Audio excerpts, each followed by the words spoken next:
Hello everyone, thanks for clicking on this video and I hope you enjoy it. My name is Neil.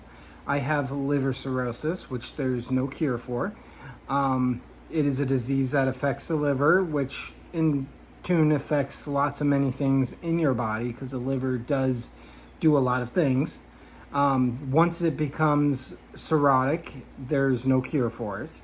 You can buy yourself more time by making better choices and changing certain life aspects, what you eat and exercising and different things like that, which if you tune in any of my videos, you've seen me talk about that or heard me talk about that.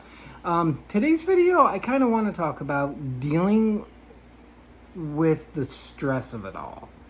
The only thing I can speculate on is how I handle it. I am not a doctor or a medical professional. By no means am I an expert on the matter, but this is some of the things I use and what I do to try to help me get by, because let's face it, when you have a disease that has no cure and you have good days and bad days, and you know that, the prognosis isn't the best thing, generally there's no cure. Generally, most people don't survive it without a liver transplant once it becomes cirrhotic. How long before that point? That varies. Could be short, could be a longer time. It all depends on everybody's different. Everybody's body reacts different. And everybody has made different choices throughout their life, which may have or may haven't have damaged or given the liver strength to deal with things. And liver disease is caused by many, many things. A lot of people think that it's, caused by drinking too much. And yes, it can be. That is one of the common ways. But also, liver cirrhosis can be caused by genetics, which is the case in my case. Liver disease runs in my family. A lot of people on my father's side of the family have liver diseases of different aspects and have died of liver diseases in the past, which I really didn't know. And granted, I did drink. For about 2 years of my life, I drank heavily. I went through a situation in my life and I was down and I turned to a bottle.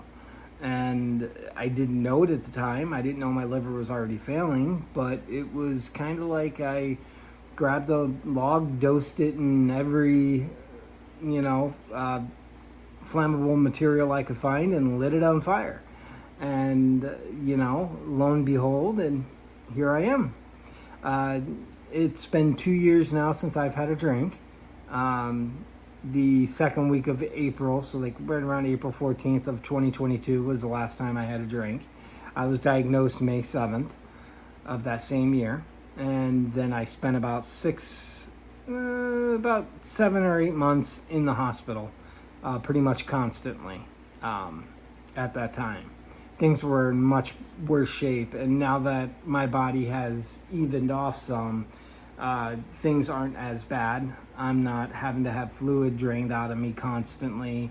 I haven't had a bleeding varice in over a year. I haven't had to be drained in about a year, which is super positive. But I do know that it will come back. It's not a matter of if, it's a matter of when. And I do know that, the liver is already not functioning properly. So how long before it starts acting up again? And, I can't say I'm 100% prepared for it, but I know what it entails. I know what the prognosis could be, both ways, and I have come to terms with that. So I understand that the disease that I have, there could be a liver transplant in the future that, could buy me a long life, could buy me a few extra years. On the other side of it, I also know that there's a possibility where the liver transplant doesn't come. Things could turn sideways extremely quick, and I could go downhill extremely quick. And that could happen tomorrow, that could happen 5 years from now. I don't know. And that can be stressful, and that's part of the stress that I want to talk about today. That can be very stressful, knowing that you can't do the things that you used to be able to do. You don't have the energy you used to have. Maybe you can't eat the things you used to enjoy eating. You can't drink the things you used to enjoy drinking. Can't take the things maybe you used to enjoy taking. There's a lot of changes that happen when this disease hits, and you have to pretty much change everything, and which I have. Everything has changed. Everything turned upside down on its head. And would I be in as bad a position as I am now if I didn't drink for those 2 years? Probably not. I mean, I don't know. There's no way to know. So I try not to live in the if, ands, or buts, because this is reality, this moment, here, now. What it could have been if this hadn't been this, or if this had been that, there's no point in, the way I see it, there's no point in wasting my time thinking about that, because those things don't exist. So it's something that I can't have back, something that I can't change. I drank heavily for those 2 years. I drank hard liquor. I was, drinking at one point half, the tall bottles, half a bottle of those a night for a little while. I drank heavy. I was in a very dark place in my life. Everything had fallen apart, and I turned to the bottle. And do I regret it? Of course, there are things I regret, sure. But again, I can't change them, so there's no point in dwelling in that. It's a tough thing not knowing what tomorrow brings. But that could also be a positive, because tomorrow could be a good thing. If you're living with this disease, tomorrow could be the day that you get a breakthrough in care. Tomorrow could be the day that you get a liver transplant. Tomorrow could be another day with no symptoms. Tomorrow, could be a day you go out and have some fun. So tomorrow, could it be a bad day? Yeah, it could, but it could also be something positive. And that's what that's what I dwell on. Instead of going to this is going to happen, I go, well, this could happen. So instead of going automatically to the negative, I try to keep my mind positive and think of it where I don't know what tomorrow brings, so maybe tomorrow will bring something good, right? I try to find things to keep myself busy. I keep my mind active as I can. I buy, cheap building block sets on Temu or Amazon. Not the name brand like Lego or whatever, but Chinese brands, and I build those. They're like $10 to $15 a piece, and I may, build a couple of those a week or something like that. Can't always afford that. So, I try to watch shows and watch videos kind of like that. I make these videos, so I do that. So I try to buy myself time with that. And I try to, I make my meals for myself. I don't buy prepackaged meals. I don't buy pre-made stuff, so that takes up some time. I write poems. Try to put my feelings down on paper as much as I can. That helps a lot. So I do that. So there are a lot of things that you can do to help keep things positive. It's just a matter of you have to find those things that work for you. You have to find those things that you enjoy doing that gives you purpose, whatever that may be. I like reptiles. That's something that gives me purpose. So, it's just a matter of that. If you're able to do a part-time job, do a part-time job. If there's a work from home situation where you could do to, spend your time, do that. Maybe live videos on TikTok or watching YouTube videos like you're doing right now. There's many things. Write down goals. Things that maybe you want to do the next time you have extra money, or something that you want to go to, or something you want to see. If you have certain medical things that you have to do, write those down so you don't forget, so you stay on top of those. Keep yourself active as much as possible. Just recently I have 4 procedures I have to go in for. I have another endoscopy that's due, which is the EGD, where they go down, they check the scar tissue from the varices that I've had. I think I've had like 9 varices banded in the past. Those are bleeding veins in the esophagus.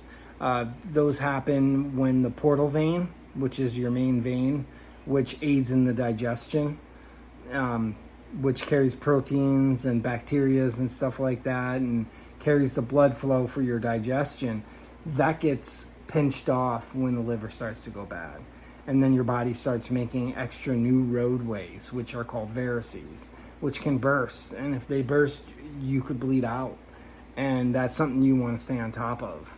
So you want to watch those different things. I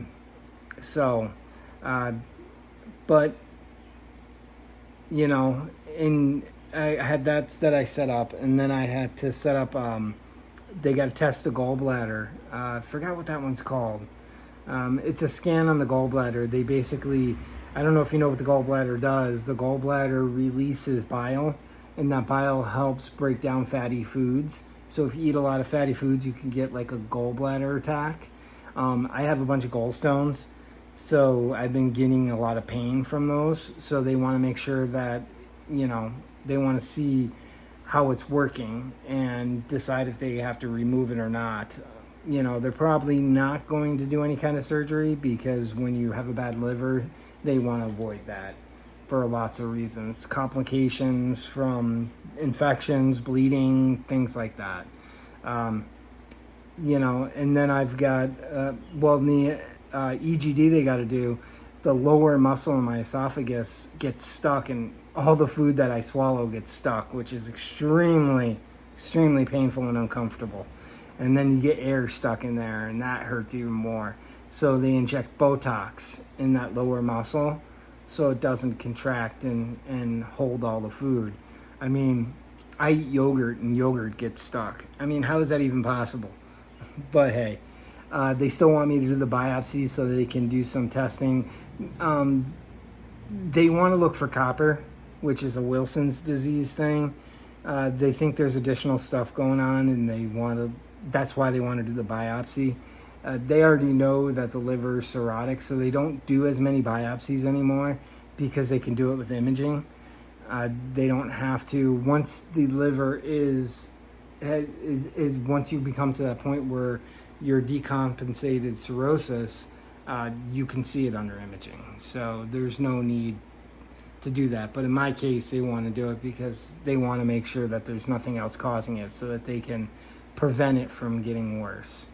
And then I got the ultrasound, which if you've got liver cirrhosis, about every 6 months they do an ultrasound on your liver just to make sure that no cancer is formed.